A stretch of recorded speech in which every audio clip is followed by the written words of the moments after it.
yun nga, we acknowledge na papalapit na nga po ang Kapaskuhan at of course, ang padating din po ang ika-siyam na pong anibersaryo ng Sandatahang Lakas ng Pilipinas. With that po, ang guidance po ng ating Chief of Staff is we will be implementing itong mas mahigpit po na austerity measures, no, bilang pakikiisa po sa mga kababayan natin na nasalanta nitong nagkadaang mga sakuna. No? We had yung mga bagyo at yung lindol. No? So sa halip po na magdaos tayo ng mga magagarbong selebrasyon, inuuna po natin ang serbisyo, ang pagtulong at ang pagbangon.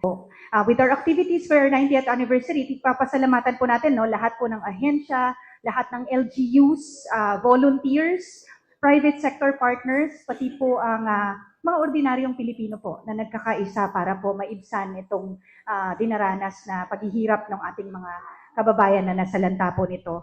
Pong magiging celebration natin on the 19th will be graced by our Commander-in-Chief, but it will be very austere in terms of boodle fight po ang magiging celebration natin dyan.